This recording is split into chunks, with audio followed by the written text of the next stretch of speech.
Hello. A brief program note before we join today's episode. I had a hard drive crash in late 2025 that temporarily deprived me of the entire Doctor Who literature archive.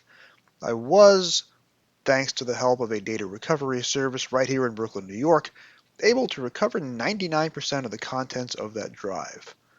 One thing I lost, apart from a couple of early episodes of Doctor Who Lit that I was able to recover from Spotify, was the spreadsheet, which tells me exactly which guest is booked for which episode. I had booked several of the upcoming episodes for this final season of Doctor Who Lit, from last week's episode, Delta and the Bannerman, all the way through the end of the target range, which concludes, mercifully, with the Paradise of Death. While I do remember some guests for some episodes, most of that material is lost to history forever. It is almost certain that some of the guests that I have booked for the upcoming weeks are not the originally intended guests. If I have inadvertently bumped you, I apologize. If there is an upcoming book that you are really keen to discuss on Doctor Who literature, please drop me a line at drwholiterature, drwholiterature@gmail.com, and I'll make every effort to get you back on the schedule. With that, let's turn it over to the great Jim Sangster for this week's opening song.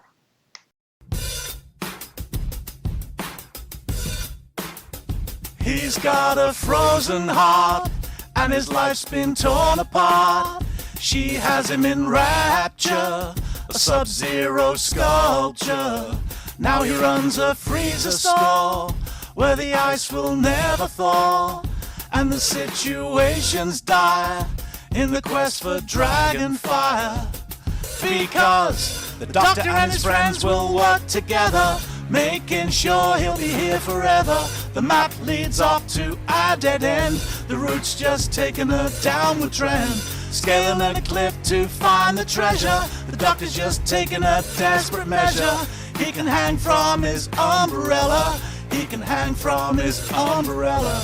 Ella, Ella, ace, ace, ace, hanging from his umbrella. Ella, Ella, ace, ace, ace, hanging from his umbrella.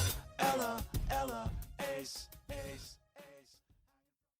Well, hi everybody, welcome back to Doctor Who Literature. I am very happy today to be joined by the two hosts of the Doctor Who Too Broad and Too Deep podcast, which covers the Virgin New Adventure novels, which ran under the Doctor Who license from 1991 through 1997. I recently joined Alister and Anthony on their show to discuss the 1993 NA Shadowmind, which, in terms of NAs, is possibly not one of the top 10 books the range produced, but it was a really fun conversation. I'll put a link to that in the show notes. And I'm happy for them to join me today for what is perhaps the proto-New Adventure. Not part of the NA line, but probably the first Target novelization that inspired the NAs. We're talking about the 1989 Ian Briggs adaptation of the 1987 TV story Dragonfire. Anthony and Alister, welcome to Doctor Who Literature. Hello, thanks for having us. Yep, what he said. Thank you. So let's go around the table and talk about our various Doctor Who origin stories. Anthony and I were talking during the pre-show, not recorded, and we learned that we have very different perspectives on the Doctor Who universe. He was born during the New Adventures range, and I was born during the John Pertwee era. So, Anthony, how and when did you discover Doctor Who? Well, everyone in school, as you do say, I was born during the New Adventures being published. Indeed, I was born in the month of Long Barrow being published, just to date where I am in the run. So when I was, the prime age for Doctor Who actually came back. Everyone was talking about it in school.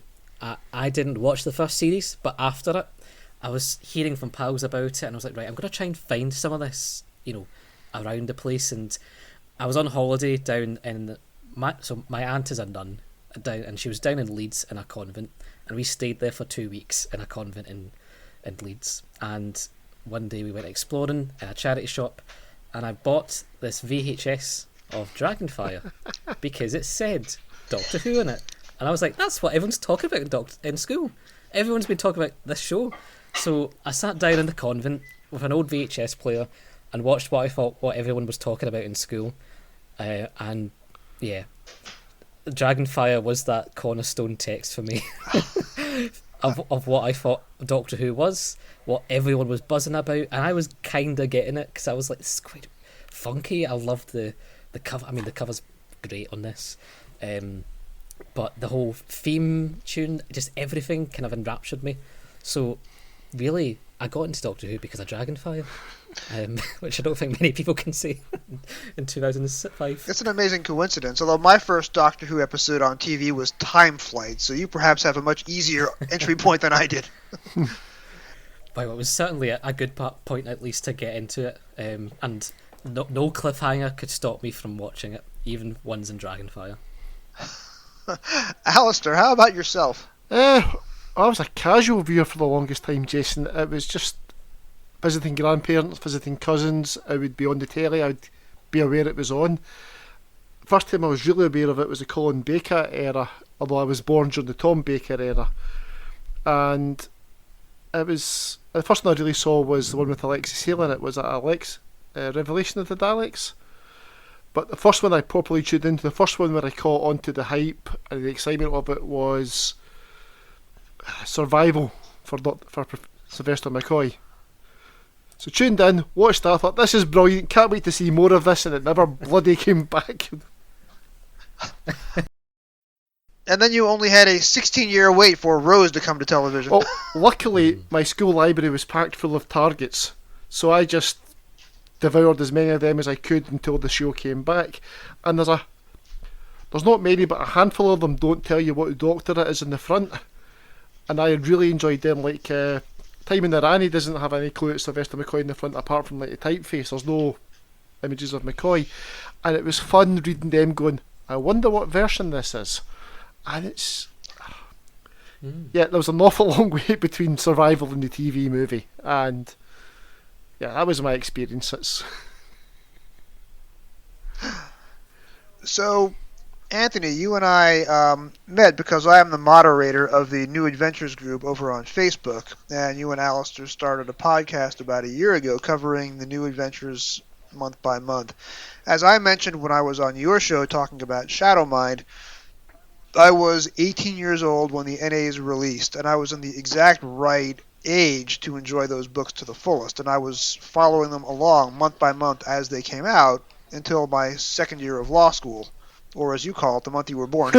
So how did the two of you, and Alistair, of course, feel free to jump in and alternate the story, how did you guys come to the New Adventures, and how did you decide to launch an NA podcast? And I will say editorially, your show is terrific.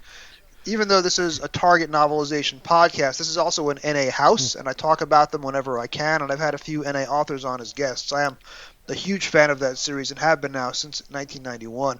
So I'm curious to how you two gentlemen came to the books, and tell us a little bit, of course, about how the podcast works and what your future plans are for covering the entire series. Yeah, I mean, you know, this experience really is because I couldn't get round to reading them.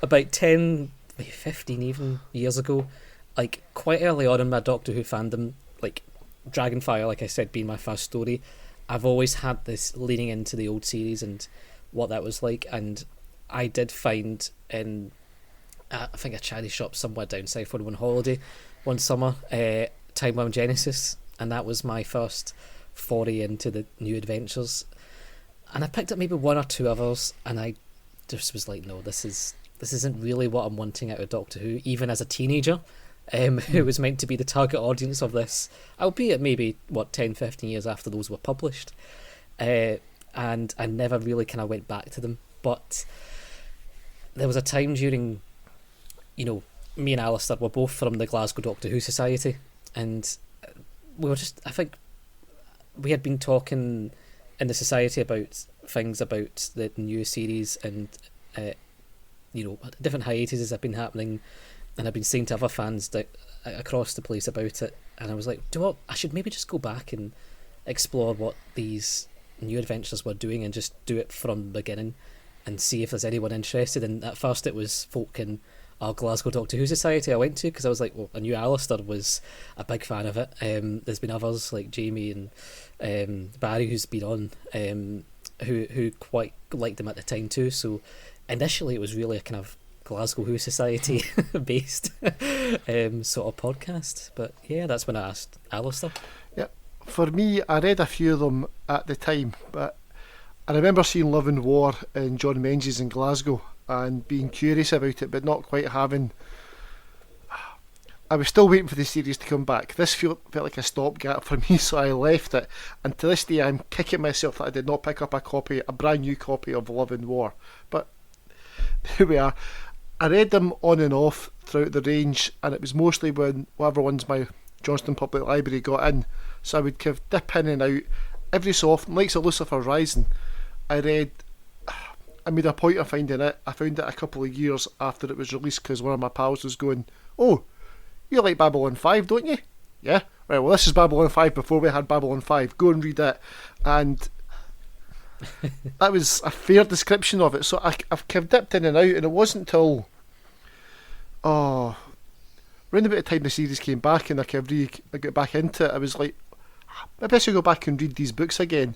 But finding them was an absolute nightmare. There are, of course, areas of the internet where you can acquire documents that greatly resemble these books, but and they might have helped plug a few gaps in my collection. And I came to it. I was there at the time, didn't really invest. I've come back to it in the early 21st century, and part of me is actually quite glad I came back to it when it was all there, rather than having to wait and wait and wait. And yeah, and I said Anthony asked us along to this, and it was an absolute pleasure to join him. I will bore anyone at the Society about the Seventh Doctor era. I've done so repeatedly. It's my handle in Gallifrey Base was Scar of Lungbarrow, so I was identifying with that quite early on. You'll see my username today is Veilbarrow, which is a variation of Lungbarrow and the Valyard, which is my two great loves within Doctor Who. And I'm rambling. Can somebody please stop me? So, Anthony, you are in between Shadowmind and then the Birthright Iceberg duology. So you are in July, August, September 1993. Mm-hmm. Have you read any of the books that came after that, or are you reading each new book for the first time as it comes up in your rotation? So, yes, I have read a few. Back when I was saying about those kind of one or two, it probably was actually more than one or two, really, to be honest. I remember having read Conundrum, and I want to say The Also People. I got maybe halfway through, just because it was so long. Nothing to do with the content. I'll find out maybe in a few years what the content's like. And importantly as well, Long Barrow. That was the other one that I did get. I bought a surprisingly for Long Barrow price, a modestly priced copy, and that was a text that did kind of inspire me about my love of the Seventh Doctor as well, but it didn't inspire me enough to go back and read all those books. There was a small smattering. I was like, I still had to catch up with all of the actual TV stuff. There was new Doctor Who as well, so I never really went back to it. It's just when we got to these more lean years where there's less Doctor Who, less things to enjoy in that realm, that I thought, yeah, maybe I should go back to it and start it. I did raise the point when I was on your show talking about Shadowmind that in 1993, the only new Doctor Who content was the New Adventures, except, of course, for the VHS releases, which were intermittent. This is about 6 years before the DVD started to come out. It's about 5 or 6 years before Big Finish started putting out Doctor Who audio and then acquired the license. So in 1993, if you want new Doctor Who, the NAs were the only place to get it, whereas now we are spoiled for choice because almost the entirety of the classic series is available for streaming in the States. All of it is available for streaming if you have a BBC iPlayer license. Plus you have Big Finish doing about 8 or 9 audio plays a month. Plus, you have various comic book strands, etc., etc., etc. So, turning back over to you, Alister, you, of course, had the Target novelizations, and you're reading the NAs as they go along now. What are some of your favorite Doctor Who books? If you can give us a couple of your favorite Targets and a couple of your favorite NAs. Oh, I can give you one that's both, which is The Remembrance of the Daleks by Ben Aronovich. It just ticks the boxes for both sets of those. I mean, you're talking about Dragonfire being a precursor to the New A's, and it absolutely was, but for me it was Remembrance that really kicked it off. Aside from Remembrance, the Brain of Morbius, I found that in the library and I had an absolute blast with it. Uncle Terry in really, really great form, and just I remember watching the Brain of Morbius years later and being really, really hacked off that the production values did not match the man's writing style. It was somewhat galling. The Face of Evil as well I picked up, and absolutely not because of the cover, that was not anything to do with it at all, but I really enjoyed The Face of Evil as well, because the Doctor going, once again, it was my first experience of a Doctor duplicate being not quite everything it should be, and that's obviously made a very strong impression in me going forward. As far as New Adventures go, well, Long Barrow's an obvious one. The Room with No Doors is absolutely gorgeous, and Yeah, Room with No Doors is an absolute delight from start to finish. Kate, fortunately, is a good friend and has been on this show. And Room with No Doors, I sent her a thank you email after I finished reading that the first time. Would have been in 1997. And Anthony, turning back over to you as my cats are trying to murder each other in the background, as you're going through the NA pilgrimage now, starting with Time Worm Genesis, which I believe is June 1991, and you're probably in the middle of Birthright, which is August of 93. What have been your favorite books so far? Ooh, that's a good question, because a lot of people, anytime a lot of people come onto the podcast, it's almost saying sympathetically, don't worry, it's going to get a bit better from here. But there has been good points to it. Genuinely, for me, Benny has been one of the key points I've really loved out of that, and so Love and War, I think I do have a soft spot really for, because of that, because of how Benny really is bringing something fresh and new to the series. That one of my least favourite things is the harking back and kind of retreading, the favourites, and too much navel gazing sometimes. So when we have new characters like Benny, I do quite like that. And Love and War's probably up there. There's been others that's Time Revelation. I wasn't as big a fan of, but there was certain aspects of just how the prose has been written and the style of basically what I like in the Doctor Who that I liked, starting off with, with Andrew Cartmel giving these 20-something writers, their break. Similar happened with those first few Virgin New Adventures with like Paul Cornell getting their break. I do like his style quite a bit. So yeah, things like that is what I've enjoyed out of it, is those kind of fresh ideas coming out, and especially when it's in the form of a new companion like Benny. It's been where I've really kind of quite enjoyed what the Virgin New Adventures can kind of show, and hopefully will improve upon in the years to come.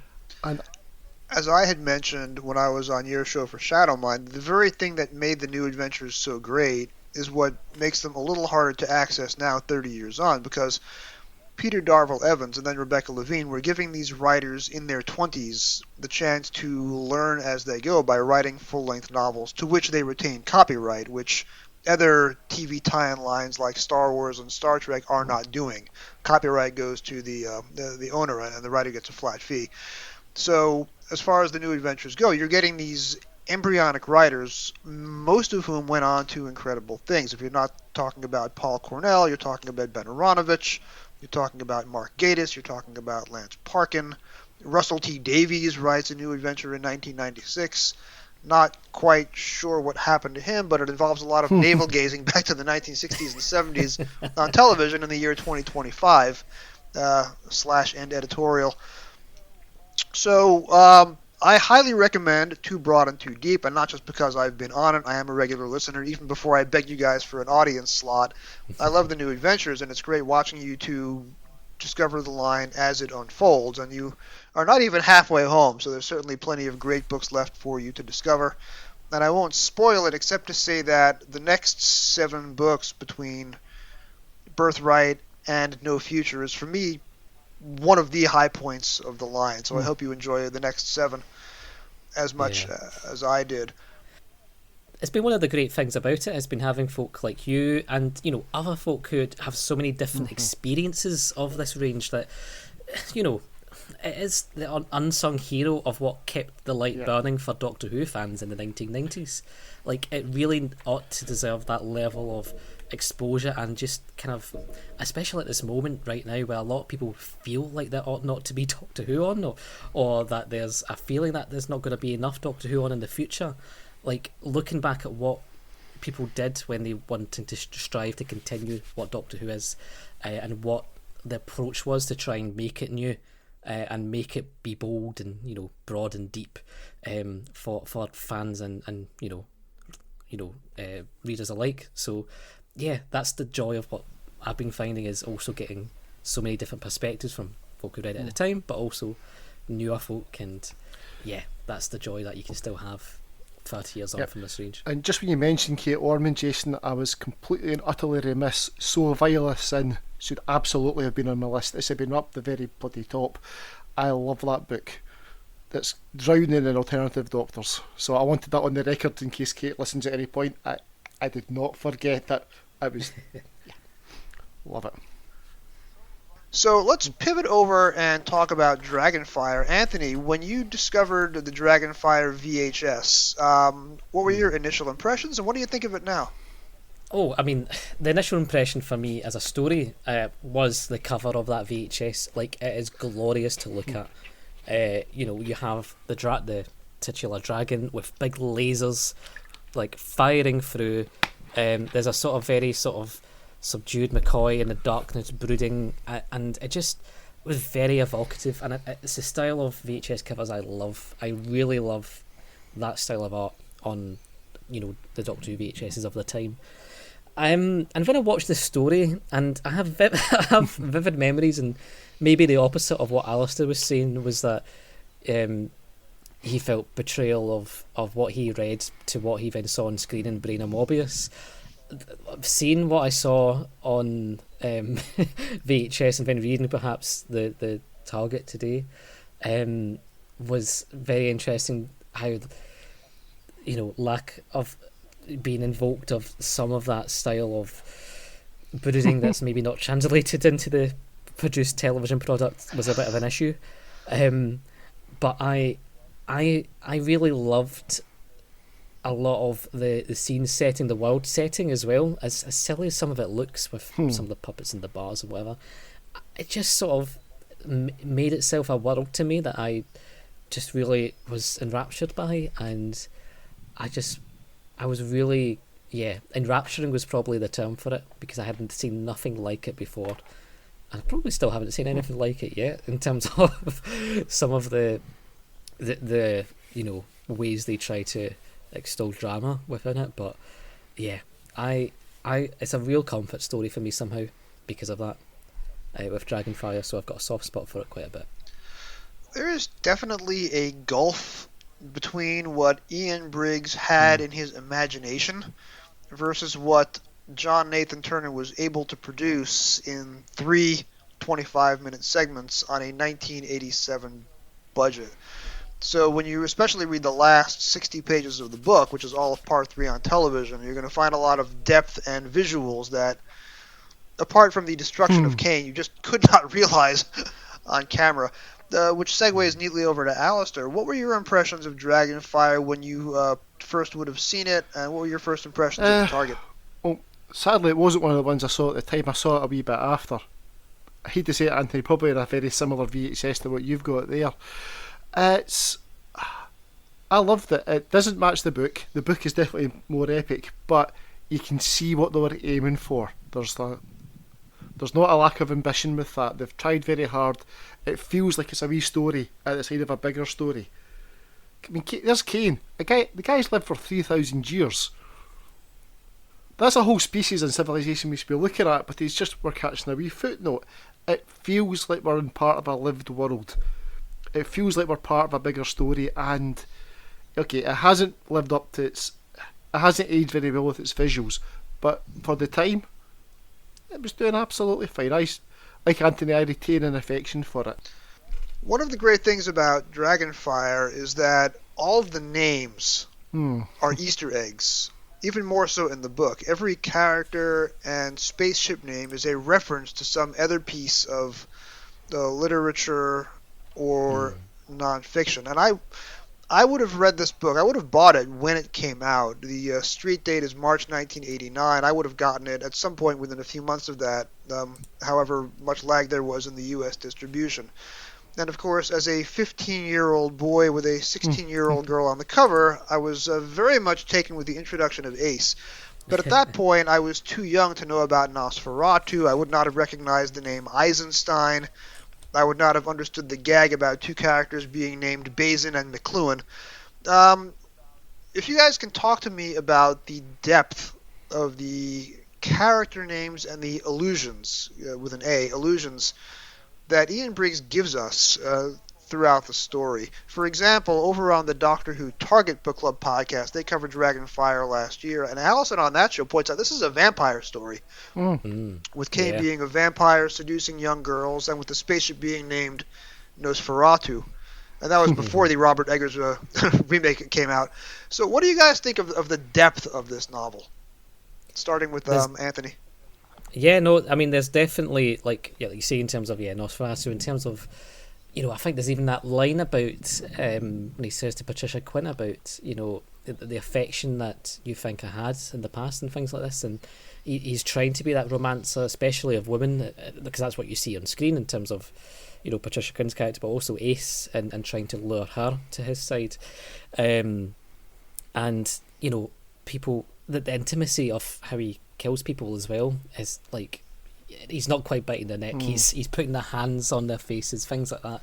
There's an intimacy to it still in that way, but there is quite a few like you say, like allusions throughout, even the names as well. Initially Cain was called Hess, in terms of like Rudolf Hess and the Nazis, and you can see that in how they're described within the novel, and in terms of these very uniformed ways. They didn't go for it because at the time Rudolf Hess had just, I think, was trying to get out of jail, but then died, I think, just during production or just after production. So he was a bit in the news, and they didn't want to be connected, which is probably a good move.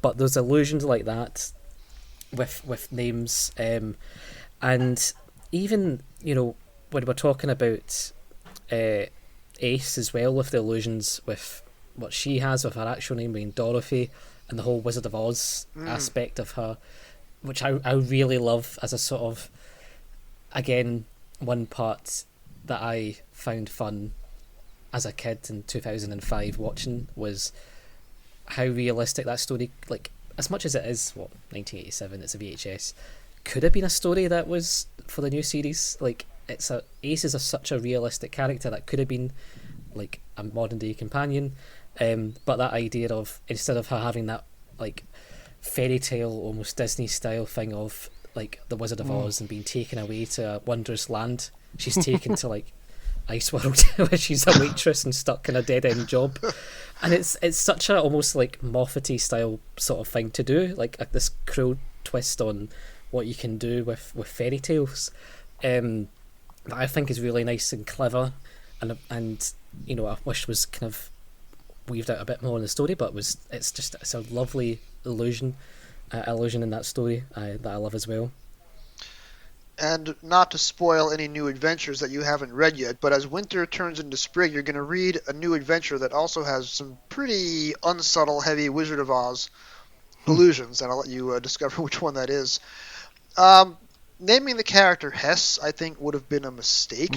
Not just because of the Nazi illusion, but it was so close in the news at that time that it just takes away any subtlety. Whereas Kane, of course, is almost certainly a reference to Citizen Kane, which is certainly a movie about bad life choices and regret. And, of course, one of the most groundbreaking motion pictures in terms of style, a very young Orson Welles, still in his 20s. I think naming the character Kane gives the character a richness that he wouldn't have if he was directly named after a Nazi. So, Alistair, same question over to you. How did you take the illusions in this novel and the depth of the characters? And I would point out, of course, that there's a lot of sexuality in the story in a way that you were not getting in previous Doctor Who iterations in the 60s and 70s. The novelisation as well can go a bit deeper into it. The almost wee throwaway line that Glitch knows where Ace's chambers are. He knows what the chambers normally look like. It's like, oh, Glitch has been here before, and of course Paul Cornell elaborates that later on down the line. As far as this book wears its influences on its sleeve, from the face melting being straight from Raiders of the Lost Ark, from the dragon basically being a pound shop xenomorph from Alien. It's taken from a whole bunch of different areas and it's repurposed it quite reasonably effectively. Kane I'm especially fond of for slightly skewed reasons. Coram Kane means you can use the whole mark of Cain, which gets you into all biblical allusions and all the rest of it. But the mark of Cain especially works for me because I'm also a Marvel geek. I love my superheroes, I love my Spider-Man, and my favourite Spider-Man is the Scarlet Spider, who has been two people over time, but the second person he was Kane, which is this kind of super-powered version, even extreme version of Spider-Man, and he used to he'd put his hand in people's faces and would pull away the skin and call that the mark of Cain. So for me, it's the third mark of Cain that I know of, but this one is sandwiched right in the middle of two other references. And the mark of Cain from the Spider-Man comics feels as if it probably was directly referencing the Cain from Dragonfire. And it's just... Also, can we pause for a second to appreciate he's had 3,000 years to build his revenge, and he's effectively built Iceland World. It's a couple of thousand folk are coming there for their shopping. It's like, of all the evil empires they could have built, this is by far the worst possible pound shop effort. And it's just sat there and it's brilliant. Even the wee... I blanked it out when I watched it on the iPlayer recently, but the wee person over the intercom basically going, and now for this deal, and now for that deal, and has anyone lost it?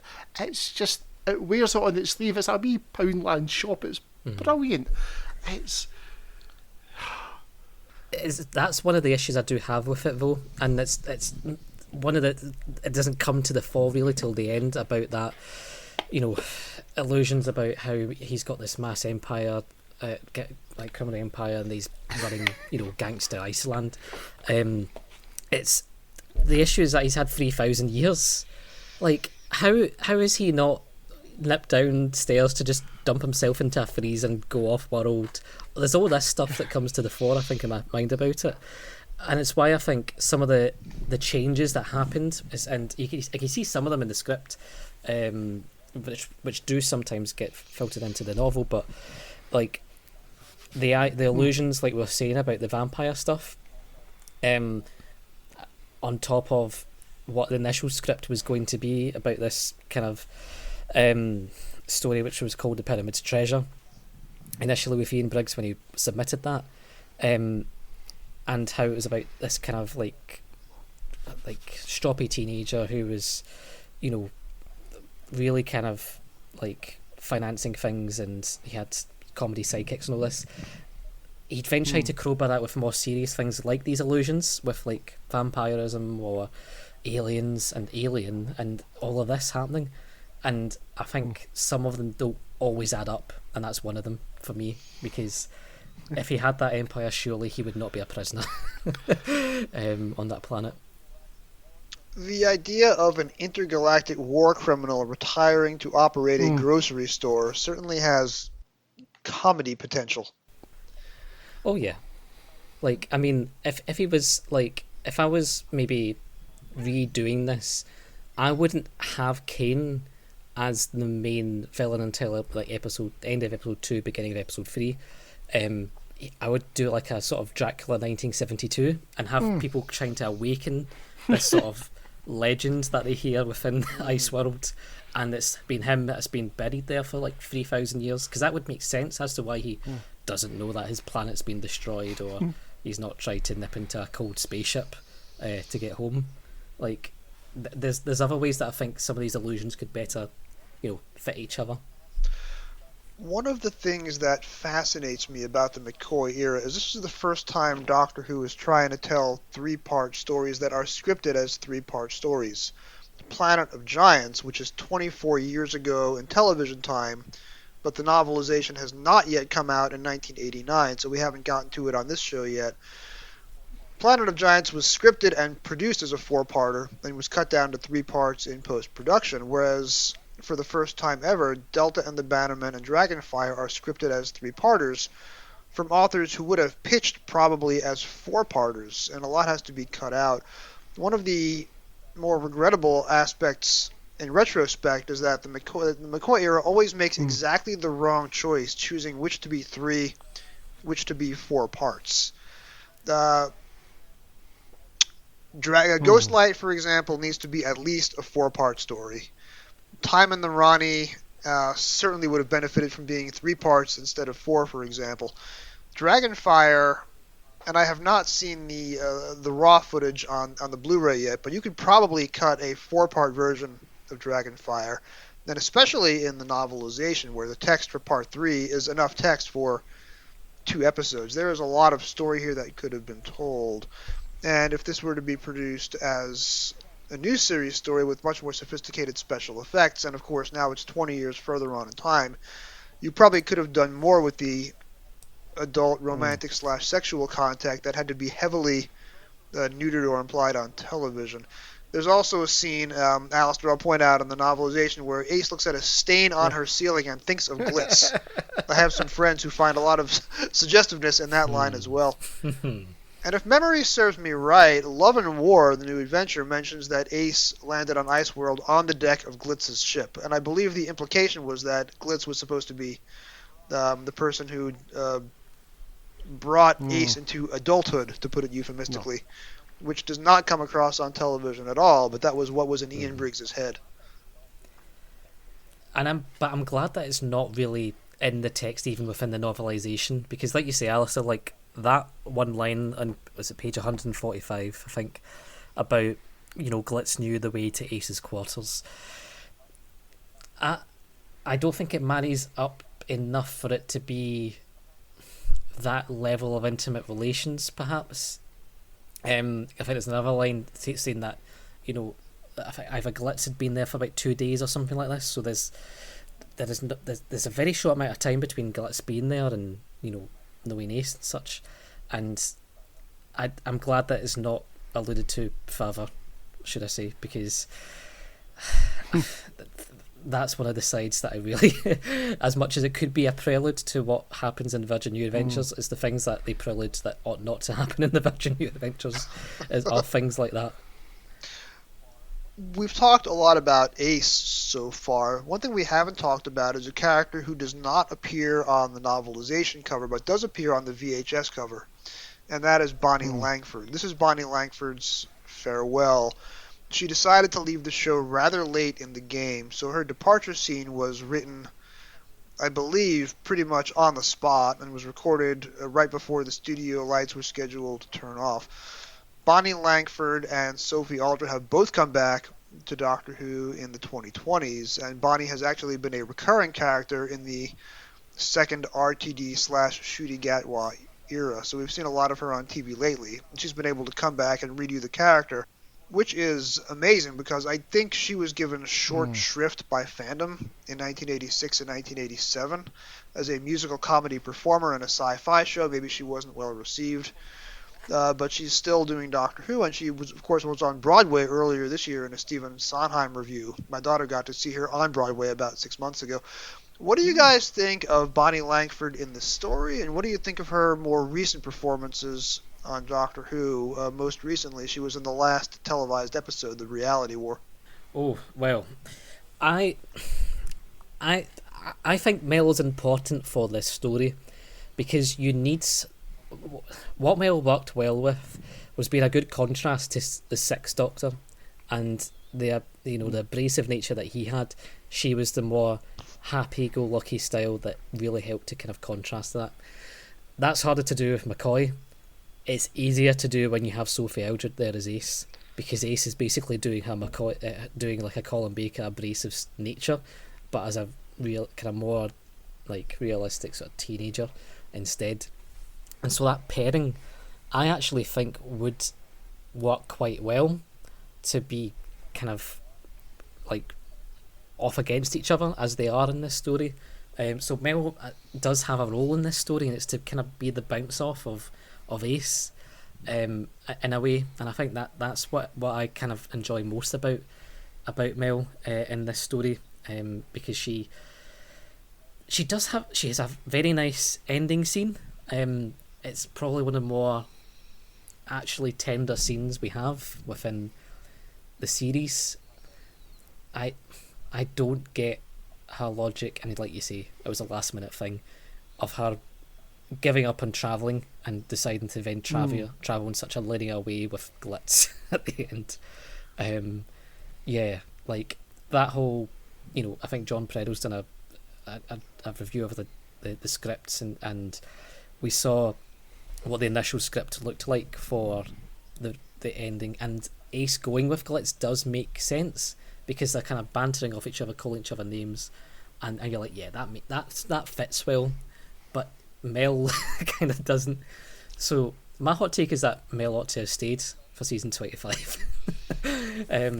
If not to fully for the whole season, but just had a more natural way to end and have a small sort of arc with her sort of flitting against Ace and her sort of abrasiveness and edging that down a bit. My recollection is that they had an option for Bonnie Langford to come back for at least half of season 25, and it was her choice to decline the option and not come back. I'm curious to how Remembrance of the Daleks would have worked with Bonnie Langford in it. I don't think there's enough for two companions in that story because there's so much else going on. That'll be a Doctor Who literature episode for another day. But, Alistair, what is your take on Bonnie Langford in 1986-87 versus her in Doctor Who 2023 through 2025? Would you believe my opinion of her changed somewhat, and it was Big Finish that did it, where she effectively did an Ace, and they brought her back for He Jests at Scars, battle-hardened, with a mission from the Time Lords and ready to kick ass. And see when you hear her do a battle-hardened, bitter, angry Mel, it's like, okay, she can act, and that makes it easier to stomach what happened previously. It was like, as a child, Mel's annoying, she's irritating, and it's not until you're an adult you realise that's how she was played. We all know people like that now, and they're hellish to travel with, and it made sense.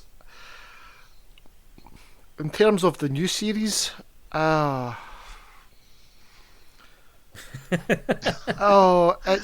right. Yeah. I get that Russell T Davies likes to do fan service, he likes to please fans, he likes to bring things back. What made him think people wanted to see Mel again? And just it was like, and she's come back and not. I'll defend her for one episode. Like, she had one good episode, and that was it the first season ending where she got to play Sutek Mel. Right. And yes, like, she at least got one try of doing something different, but after that you don't need her again. They've essentially brought her back as filler, and look, here's Mel, and it's like, no, we don't have there's not the fandom affection for her that Russell T Davies thinks there is. I appreciate her more than I did as a child, but it's still not quite there. And yeah, there are two odd discontinuities about Mel in the 2025 TV season. Number one, she points out that Glitz died in his late 90s, but Mel still appears to be not much younger. So how is it that Glitz was aging while Mel was not? And secondly, of course, is that in Reality War, Mel leaves her home with one hairstyle and shows up at unit headquarters 10 minutes later with a completely different hairdo. I'm not quite sure how that got missed by the production team. But I think Bonnie Langford as an actress has tremendous capabilities. Opposite the very theatrical Colin Baker, she was a very good fit. Against Sylvester McCoy, in season 24, they are almost never on screen together. The typical template is they will be in the TARDIS scene together. As soon as they leave the TARDIS, they separate and don't meet up again until the end of the final episode. So there's not a lot of chemistry between the two of them, whereas the Doctor and Ace will almost always share every scene together because they become a matched set. So Bonnie Langford perhaps did not get a great chance to shine opposite Sylvester McCoy. I was happy to see Bonnie Langford come back, and I think it was a good use of her in the 2020s.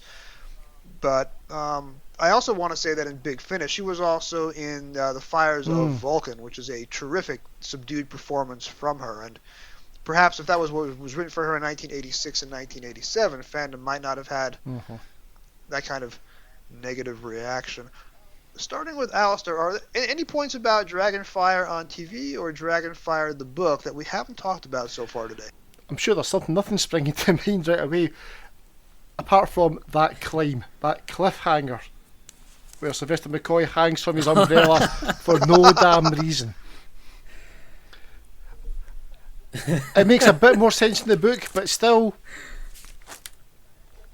No, it doesn't, you're right. It makes hee-haw sense. We need a cliffhanger. Can Sylvester look worried for 5 minutes? Yes, he can. He can do it with the best of them. It's just... Considering that this is a TV script that also quotes from Doctor Who the unfolding text and starts using textbook language, then perhaps the idea of a meta-literal cliffhanger was supposed to be the joke, but I think it went over the heads of a lot of fans. Like, everyone talks about it as especially in documentaries, like, oh, it was a badly directed thing. It was there in the script. It's there in other text. It's not there even in the text of this novelisation. The text of him looking at this says, he peered over the edge again. There seemed to be a large enough cracks in the ice to use his hand and footholds, but they were too widely spaced, so he would have used his brolly again, hooking into the handholds to steady him until he reached the next. But then he then secures himself at the top, hooks the handle of the brolly over it, and then he starts to slip down. And visually, is he meant to almost use it as a sort of ice pickaxe to be able to dive into the ice? It is farcical even in the book to think that this can happen. But talking of the ice, there was one thing I wanted to mention about the cover of the book and the ice in it, because I don't know if you might see on your cover, Jason, you might actually, if it's an original copy indeed, you'll see on the left and right hand side, weaved into the ice, there are two initials on it. There's AH, which is on the left, and there is TH on the right. Now, AH is Andy Holding, who's a friend of Alister Pearson, but TH is Toby Haydock.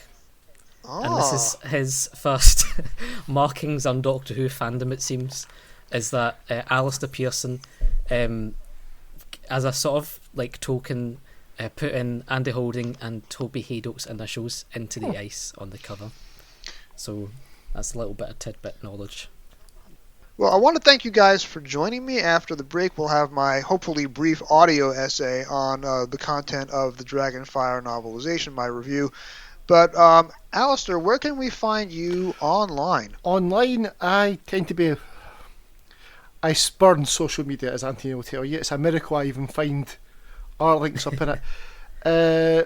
Where you can find me, and it's more of my stage writing stuff, is written by alistershaw.weebly.com, and that's where you'll find what I'm writing about, but very little Doctor Who, I'm afraid. And Anthony, how about yourself, and where, of course, can we find the podcast? Yeah, if folk wish to find me, I don't talk about Doctor Who as much on Blue Sky, but you can find me at Anthony Carroll at Blue Sky. Not to be confused with the other Anthony Carroll who's in Doctor Who fandom, that he loves his Doctor Who missing episodes. There's that other Anthony Carroll. I do as well, to be honest. But you can find me there. Mainly musings of local Glasgow stuff, but also sometimes some Doctor Who sprinkled in. And you can find our podcast at Too Broad, Too Deep Pod, and that's with the number 2 on Blue Sky, Instagram, Twitter, Facebook, wherever you wish, and wherever you listen to your podcasts. I will put links to all this, if I can, in the show notes, and I certainly would urge my listeners to give the Too Broad and Too Deep a try. I am hopefully coming back to Too Broad, Too Deep in a few months for one of the last of the 1993 New Adventures, but I will not say which one to leave you all in suspense. All right, thanks again, Anthony Alasdair, for joining me, and hopefully we'll see you again on this show in the not-too-distant future. Have a great night, guys. This, Jason. Thanks very much. I spy with my little eye something beginning with I. Ice. You'll go. I spy with my little eye something beginning with M. Doctor! That doesn't begin with M.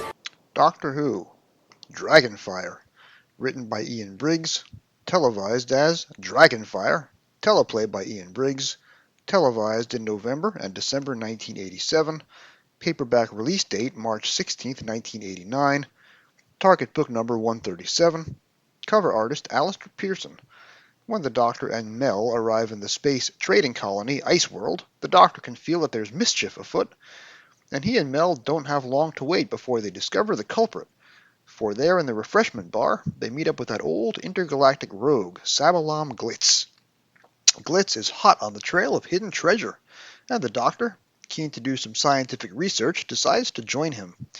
Down into the ice passages they go, through the ice garden, past the singing trees, beyond the Lake of Oblivion, in search of the dragon's treasure.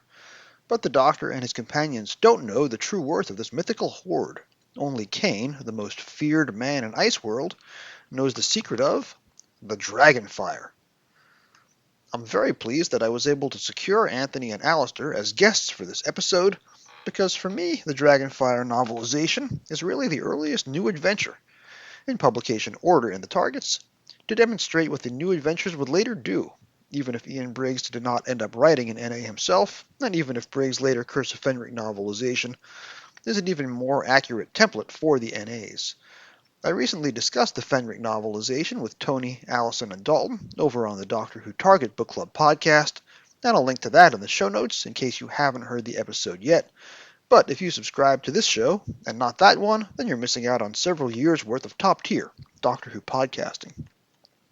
With DW Lit, the final season, aiming for shorter episodes, I'm not going to be doing the old half-hour-long deep dives that I did for several earlier books, although the last half of Dragonfire alone is certainly worthy of the effort. The two main points that I want to highlight here are what Briggs does differently than, say, Terrance Dicks or Malcolm Hulke, and how he helps elevate Part 3 of Dragonfire beyond what we saw on television, or in Alistair's and Anthony's cases, what we saw on VHS. The new adventures had to come from somewhere, and where they came from was the Peter Darrell Evans era of Target books, which were at around this time acquired by Virgin Publishing. The books became longer and more complex. Dragonfire, and especially Curse of Fenric, are the kind of complex and adulty sci-fi work that probably convinced Peter Darrell Evans that Doctor Who could survive as original novels without TV scripts to fall back on for adaptation.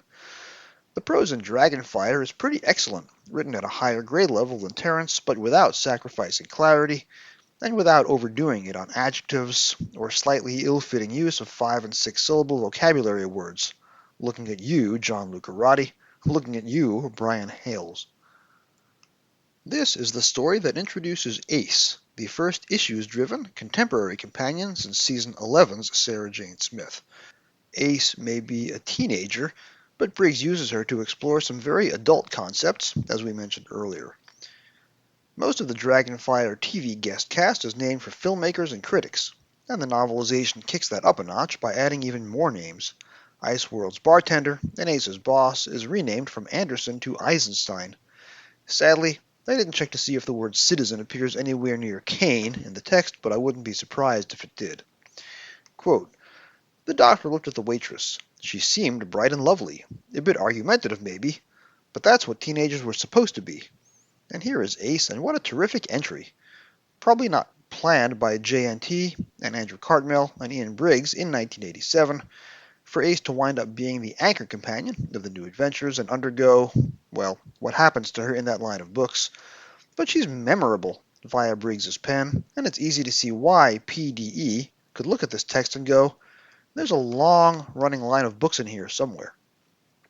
Briggs does a little bit, well, actually no, Briggs does nothing to hide Ace's Wizard of Oz roots. Here, Ace's room has a There's No Place Like Home poster hanging on the wall. He also dives deeper into the characters, especially in Chapter 5, showing us Glitz callously abandoning the Doctor, who's just saved his life. And also, we narrate Ace's thought processes as she rejects Kane's poisonous partnership offer. All this reflects material that was not on TV. A tense sequence with the Doctor saving Glitz from an ice cave-in is not on television, and in the book, Ace rejects Kane's offer after he grows impatient and orders her to do as you are told, which gives Ace nasty memories of having grown up in Perivale. That line on TV came from Anderson, not Kane. Here is how the Ace and Kane confrontation played out on television in Part 1. Quite a little expert with explosives, I hear. Yeah? So what if I am? Excellent. I like women with fire in their bellies, don't I, Bellage? I might yet have a use for you. Oh yeah? What makes you think I'd be interested? Oh, I can be very persuasive. I'm not frightened of you. Good. Because I shall need people like you in my army of mercenaries. You what? Think about it. Traveling through the 12 galaxies. The diamond sparkle of meteorite showers. The rainbow flashes of an ion storm. Think about it. Don't listen to him, Ace! How old are you? 18. 18, eh? No home to call your own. The 12 galaxies are your home. Come with me. I understand you. It won't be like that, Ace! Don't believe him! Join me. Take my golden sovereign.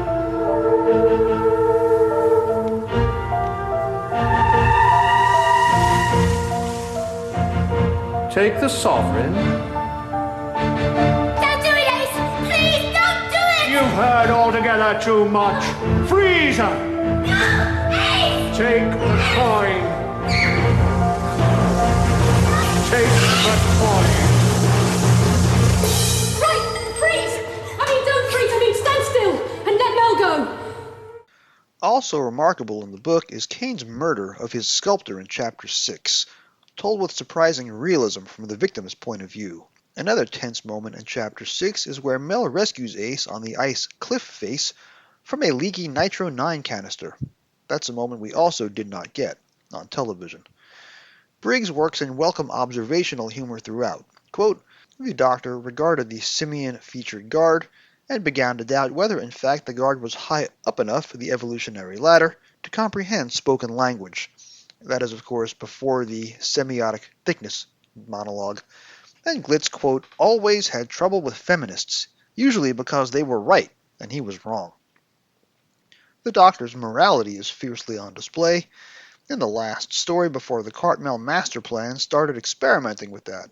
Quote, the Doctor spoke with the quiet conviction of absolute certainty, the certainty of one who has seen all the terrors of the universe, because we don't have the right to kill.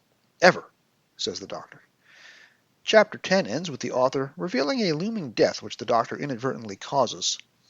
Other bits of foreshadowing are manipulative. While the book explores Stellar's friendship with the monster, it gives a misdirected hint at the child's death. Quote, it wouldn't see her alive again.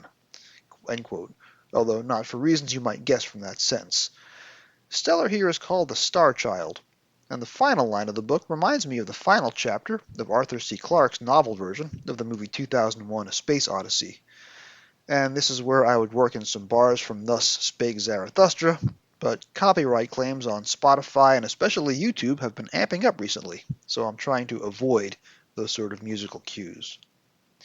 Part 3 on television is 24 minutes and 26 seconds long, and that includes about 2 full minutes of credits.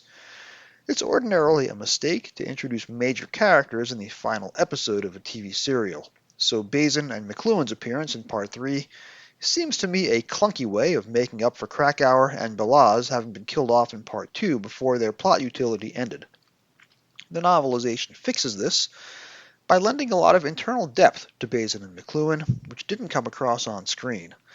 The business, let's be honest, looks a little ridiculous on television, but the book has no visual limitation, and the Part 3 material is 57 pages long, enough for this to be Parts 3 and Part 4, in other words, giving Bazin and McLuhan half the story rather than one-third.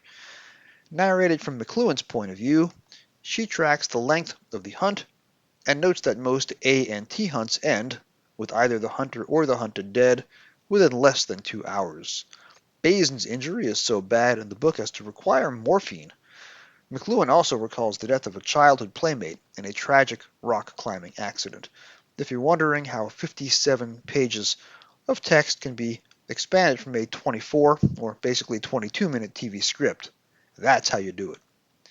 Glitz witnesses Kane's massacre of the Ice World patrons with poetic despair. Quote, "He knew that 500 spacecraft had just blown up, but he didn't really understand what had happened. He didn't comprehend that 2,000 lives had just ceased to exist. 2,000 lives had just been extinguished, like a beam of light being switched off. 2,000 tiny, insignificant lives, each one as precious as a diamond, had been scratched out like errors. Glitz never really understood, but he felt the huge, black pain of it all the same. He crumpled, and fell to his knees in grief." The Star Child witnesses these tragic events, the same events, through much more innocent eyes. This juxtaposition could be atonal, or it could be subtly profound. In short, the prose in this book is about as good as we've seen from the Target novelizations to date, and the good news is we have a longer and even stronger book from Ian Briggs coming up in about 2 years of real-life time from 1989 to 1991. No, I meant, I suppose it's time I should be going. Oh. Time that I left. Yes, well, you could be right. Time for you to go.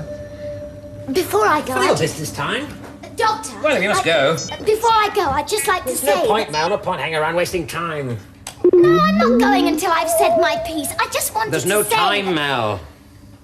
Oh, all right, you win. I do. I usually do. I'm going now. That's right, yes, you're going.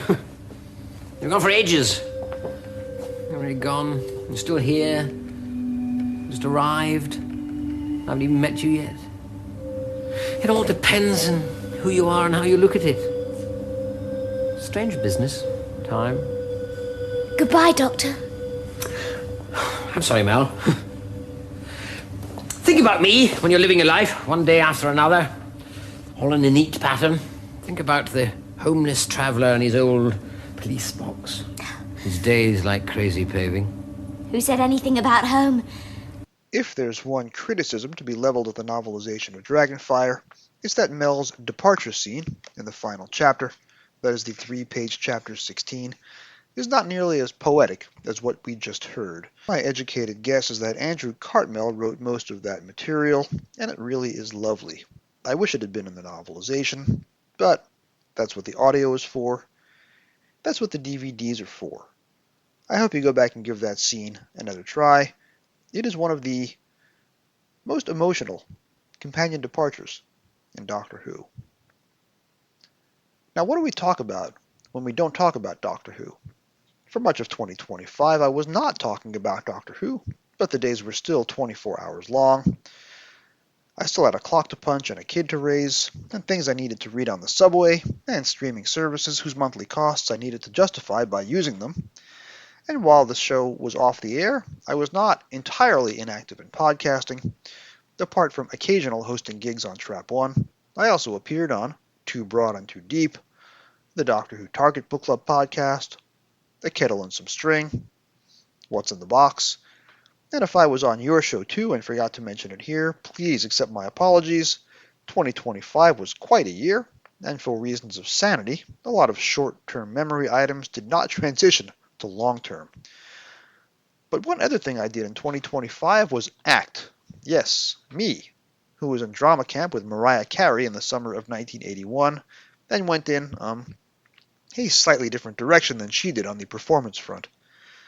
In late 2024, I wrote a bonus episode of DW Lit called Jason's Improbable Library, talking about my book obsessions, including comic books, which prefigured my eventual obsession with Doctor Who and the Target novelizations. In that episode, which is the most personal script I've ever written for this show, I talked a lot about Superman and the very first two Superman comic books I ever owned. Superman the movie had premiered in U.S. theaters in December 1978, and my parents took me to see it. Now, I was terrified at age 5 by multiple sequences, including the death on the subway, Superman nearly drowning in the pool while chained up with kryptonite, and the whole Lois Lane dying, temporarily, ending. But the opening sequence, the child opening the Superman comic and reading it as Richard Donner zooms the camera up into space and then across galaxies, in a way eerily similar to what Sid Sutton would do for Doctor Who's opening credits less than 2 years later, made me a Superman fan forever. And my parents, even in the late 70s, always told me about how badly DC Comics and their various corporate successors bilked Jewish creators Jerry Siegel and Joe Shuster out of the fortunes they deserved for creating a multi-billion-dollar idea, icon, champion of truth, justice, and the American way. The story of Jerry and Joe is probably known in broad strokes to all of you, but friend of this show, Graham Burke, also the co-producer and co-host of Reality Bomb, the Doctor Who podcast, has taken his extensive talents to create a new podcast called The Comics Code, the first season of which was a 7-episode exploration into the lives of Jerry and Joe, how Superman was created, marketed, and how Siegel and Shuster were systematically cheated out of their rights over parts of 5 different decades, how their lives took very dark turns, and how they eventually found absolution and restitution. Graham wanted to portray Jerry and Joe on his show with people performing their actual preserved words. Jerry was a prolific writer, not only of fiction, but also of epic, angry screeds. Then when Graham thought about Jerry Siegel, he thought about me. So in the Comics Code, I play the role of Jerry Siegel over all 7 episodes. Now, I was given a few archival clips of Jerry's voice to go on, as well as some shared memories of Jewish immigrant ancestors and Yiddish accents. Playing Jerry stretched my acting muscles in ways I haven't needed to do since I last stood on a stage, which was before I turned 10 years old. Like remembering to work in that Jerry's accent was not a New York accent, but rather a Chicago one. But Comics Code is not just about me. It is some of the best long-form storytelling I heard in the year 2025.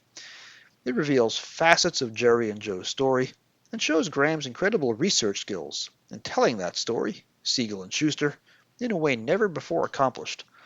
On that basis alone, I urge you to listen to the Comics Code, not because I'm in it, because it is a masterclass in how to transform your childhood obsession into an incredible audio documentary. With that being said, we'll see you in 2 weeks as we probe into the sewers of London and Ian Levine's half-formed memories of the ice caverns of the planet Telos in Attack of the Cybermen, Target book number 138. Thank you for joining me on Doctor Who Literature. The executive producer is David Barsky. Each episode is produced by Jim Sangster and yours truly. This week's episode was written and edited by me. Our logo was designed, our YouTube channel, and the opening song are all by Jim Sangster. Special thanks to my special guests, Anthony and Alister from Too Broad and Too Deep. This podcast can be found on your podcast app of choice, with all past episodes at creators.spotify.com/pod/show/Doctor Who Lit. It really helps if you rate 5 stars and subscribe. You can find me on Blue Sky and YouTube at Doctor Who Novels, that's Dr. Who Novels, and on email at Doctor Who Literature, that's drwholiterature@gmail.com. Thank you for listening, and whatever you do, keep turning the pages.